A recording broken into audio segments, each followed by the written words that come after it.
You will be thinking to be called to become a medical doctor and not otherwise. Because if, and this is reality, my friends, if everyone who wants to become a medical doctor in this world accomplishes his dream, 6 billion of people have to be really sick so they will have a job. So let's be reasonable, okay? Let us go and do what we are appointed to do with the skills that the universe gave. The elephant cannot climb a tree. And the bird does not live under the earth. Each one of them has been given skills and abilities to do in their life. And every one of them accomplishes in a great manner its duty. The elephant, the work of an elephant. And the bird, the work of a bird. So if the universe has made you to be a steward on a plane, or a hairdresser, or serve food in a restaurant, or an engineer, or a medical doctor, you better go and do it, because if you don't, you will be miserable. And it doesn't matter what it's going to be that you'll be doing. Because I have seen miserable people in both cases to being medical doctors. I have seen very happy medical doctors, and I have seen very terrible medical doctors being a mess. And I have seen very happy people to serve all their life in a restaurant. Very happy to do that. They're just flooding joy. All their life. They say, I like to do this. And I have other people seeing to serve you at the restaurant, they're miserable. What does it matter? It matters to find your place. That's what it matters. Because if you take a plan that requires this kind of humidity, and this kind of sun, and this kind of soil, and you put it in a place that does not belong, it withers. It doesn't matter what you do. After a few weeks or months, sometimes it takes a year or 2 years, they're gone. I see that when I do my garden. They don't want to go. They don't belong there. I bought it from the the nursery store. They brought it from a different place. Different food, different sun, different blah blah. And I bring it into that corner. It doesn't like it. It doesn't belong there. It died. That's what happens. If you go to a place that you do not belong, you will have to compete with people that belong there. And you will feel miserable. You will start lying, you will start being jealous, you will start being pushing, and at the end you might lose your job. Because you cannot compete with people that they belong to that place. Because if someone belongs to the place he is, he's great. He thrives. And why not to go to the place that you will thrive? It doesn't matter what it is. If you find your place in life, you will thrive. You will be known in a good way that you are doing a great work. You will be sending waves of light and energy, positive energy to other people. You will be so happy and you will be so helpful to other people. You will be full of energy because you do what you are appointed by the universe to do. You have the skills. You're not going to do the work of an elephant when you're a bird. And you will not do the work of a bird when you're an elephant. You say, look, I want to climb the tree. They told me I can climb the tree. Well, maybe they lie to you. If you're an elephant, you cannot do it. The birds fly and they climb trees like that. Or the squirrels.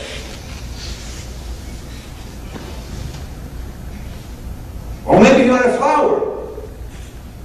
To sit in a place there and everybody who goes by and say, what a beautiful lady, what a beautiful man. Whatever I ask, they are so happy, they take care of me. And you go and plant yourself in a factory or an engineering department and you feel miserable. So miserable at the end you get a divorce. You just start fighting with everybody. In the end you get cancer. Will you let this happen to you? Because I almost did. I worked many years in my life that I didn't belong where I was. Oh, I have loans to pay, this and that. Always I was carried away. Until I came to the point and say, look, permanent job, high salary, on the 90s now probably would be $150,000 a year. I was a permanent job 2 times. And I walked away. Because where I was, people were talking about retirement. 25 years old people, they were talking about retirement all the time, every day. I said, this place is a mad place. These people are crazy. How can I work in a place and people are there talking about retirement all the time? That means they are not happy. And I said, I have to go and find a place for myself that I will say, retirement? What is that? What are you talking about? What is retirement? If I love what I'm doing, if I can walk like this, and the system accepts me, I'll go and teach. If the system says he can do the job, and I can take an hour to go to my class like this, I'll do it. Why? Because that's me. It's my life. I love it. There's something for you waiting to do. Native Americans at your age, they were taking a trip to the desert with little water for days or maybe weeks, fasting and praying, saying to the Great Spirit, tell me why I'm here. What should I do to serve my village, my society? And when they would hear all the way from deep their heart, connecting with the Great Spirit, this is for you. You will become a medicine man. You will become a man who will do food or till the ground or whatever. And then when they go back to their village, people will ask them, what did you hear? I heard that I will be this. It was a conviction that this is for them. This is what they will do. You know what great thing is faith? To believe something? So they believed after this struggle to find out who they are. They believe, this is me. I'm a medicine man. I am a farmer. I am this and that. And then, whenever go and do something, whatever obstacle would appear before you, you will go through it. You will fly over it. Because you have the strength. You believe. It's for you. Nobody can take it from you because you heard it all the way deep from your heart. That you are this. And you know it's true. But when students go to the university and you say, I want to become this and I want to become that, and it's the ideas of some other people, then with the first obstacles, sit down and say, I'm depressed. I have stress. I don't know what to do. And who knows what other things you can do because of this feeling. You become self-destructive. And another thing that I don't want to forget to tell you, it is very important. I want you to concentrate on this very well. Because I know there is pressure from parents and relatives and colleagues to do this and not exactly what you really are capable of doing yourselves in the best way. Don't go against the ones that they have raised you up, loved you, cared for you. Don't fall into this trap. I tell you why. How can you say you will go and succeed out there and become great? Do whatever you want to do. How can you do it when you have not good feelings towards the ones that when you fell the first time on the floor, they rushed to pick you up? When you had fever on the bed, they were on your shoulder all the time to cool you down and to give you some medicine so you will not die. How can you have bad feelings towards these people? These people will pick you up immediately when you would fall. They will do everything. If you go and cross the street and the car goes, they will go bananas, crazy. Not because they will go to jail if they allow you to be killed. No. They will go because you are their child, to protect you.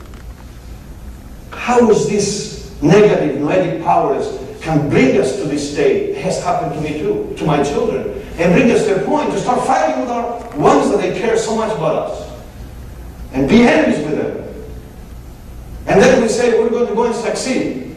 How come on? You can go and succeed when you have this kind of feelings towards those people? No. Don't fall into the trap to believe that.